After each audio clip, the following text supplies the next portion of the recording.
আল্লাহ কুরবানি করবেলা কইছে আল্লাহর সন্তুষ্টির লাই। আপনি তো গরু কিনবেন বেগুনের দেখাবেলা বলে আল্লাহর সন্তুষ্টির লাই না। এশিয়া গরু কোটে সুন্দর মতো কের খাবা বাজাই কুয়া বসে সুন্দর মতো খাবি না তোর গিরে গড়া সব গেলাম। আচ্ছা ঠিক আছে চেয়ারম্যান সাহেব।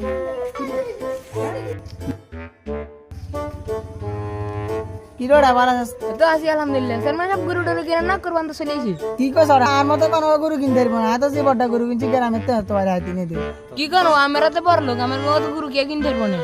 নিয়ে না রে এবারে ফ্রিজ কিনছি দুগা গোড়া গরুর গোস্ত বেগে ফ্রিজ দিতে গলাম। এবারে গরুর গোস্ত কি আর দিতে না, এখানে সারা বছর আমরা খাম। হালা চেয়ারম্যান টেয়া আছে কিন্তু মন নাই। এদের কোরবানি তো কবল হইতো না আল্লাহ জানে খাইবো যে কি না জমাবো।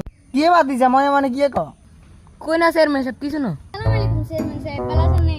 ওয়ালাইকুম আসসালাম বাতিজা, ভালো আছি তো তুই ভালো আছো নে? তো চেয়ারম্যান সাহেব ভালো আছি। চেয়ারম্যান সাহেব বলে কি বড় গরু কিনছেন? আইসি যে এলাকার চেয়ারম্যান আর মতো কি কোন গরু কিনতে পারবো না। ইয়া না ঠিক চেয়ারম্যান সাহেব।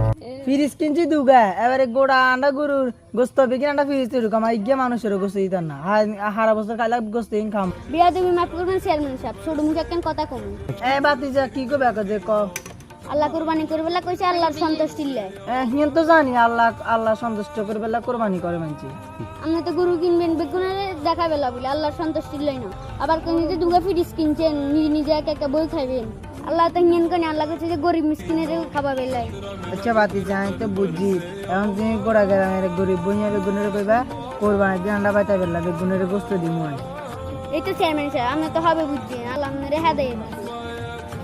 আচ্ছা বাতিজা এই কোরবানি দিন গরিব বইয়া বেগুনের আন্ডা পাইতে বেগুনের গোস্ত দিম, বুঝছো নি তোমার কথা বুঝছি।